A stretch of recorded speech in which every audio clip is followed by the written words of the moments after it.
First, I wanted to hear about you taking this week-long drive across. Yeah, it was like 4 or 5 days, yeah. Okay. Yeah. So you said you didn't totally plan it out to come to LA. You'd been thinking about it for a long time, or? Yeah, no, I've been thinking about it since, since I graduated high school. I had been wanting to move out there for acting at the time.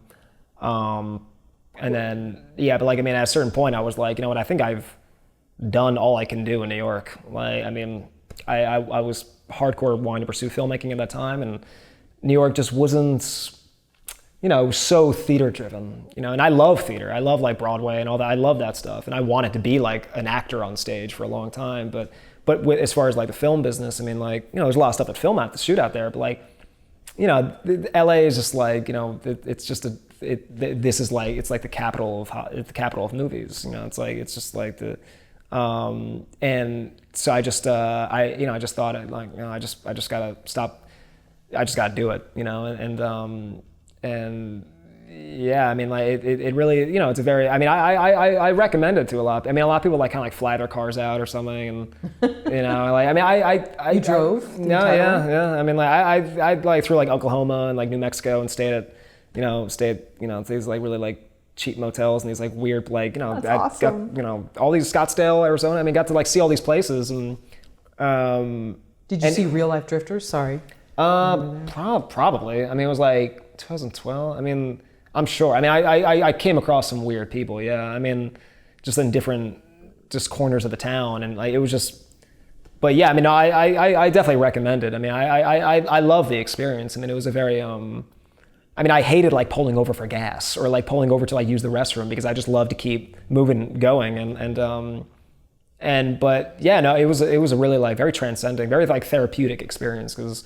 You're just not thinking about what's ahead of you just yet. You don't think about the past at all, and it's such in the moment kind of thing,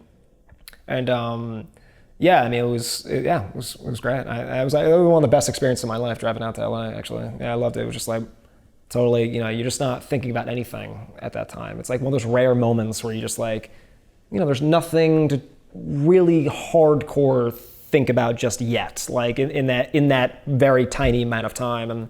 You're just sort of going moment to moment, and then you move to LA, and then you're like, oh god, now we gotta get back to reality, and then it gets gruesome, but that brief amount of time was great, I loved it. Were there things leading up to that moment when you said, okay, I think now is the time? You were 24, you said? Yeah, I think making that short probably, and then when I got I remember I was thinking about, I was like, should I not make this short and just moved out to LA blindly? Or should I wait a few more months, make this short, and then move out to LA? And that felt like the best bet to do something like that because I didn't want to go out there with literally nothing. And so I just made the short and then I screened it at this place called the Producers Club in New York City, which is on 44th Street. It's a little black box. They do a lot of rehearsals and plays there, but they also do some screenings and they had a projector that you can get and all that. And 70 people came to it, so it was really it was a nice little turnout for that movie, and they responded to it very well. And so it that kind of boosted up your confidence, and then you go to LA and all your confidence and your ego is just shattered within minutes. So every day. When every day it's just constantly cutthroat and brutal. But but yeah, it was.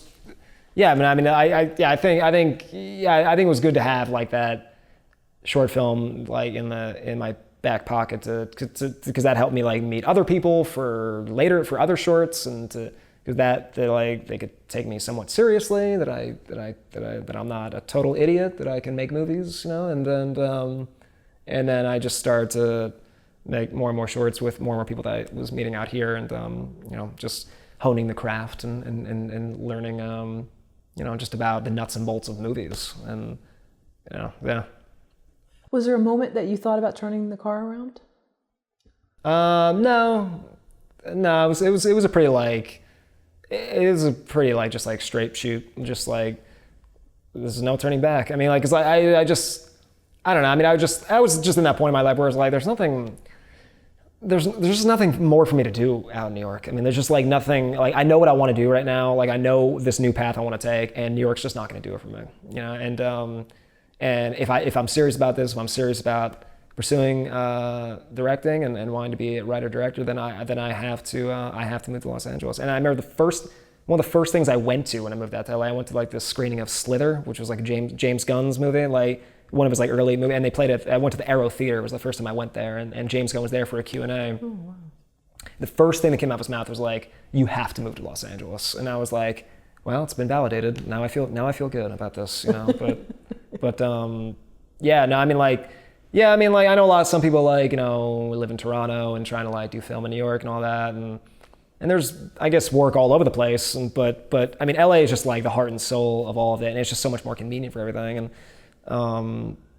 like all the deals are made out here, and it's just like, you know, it's everyone's like in sync. I mean, it is like a bubble, but like it's, you know, it's good to be part of that bubble, I think. Yeah.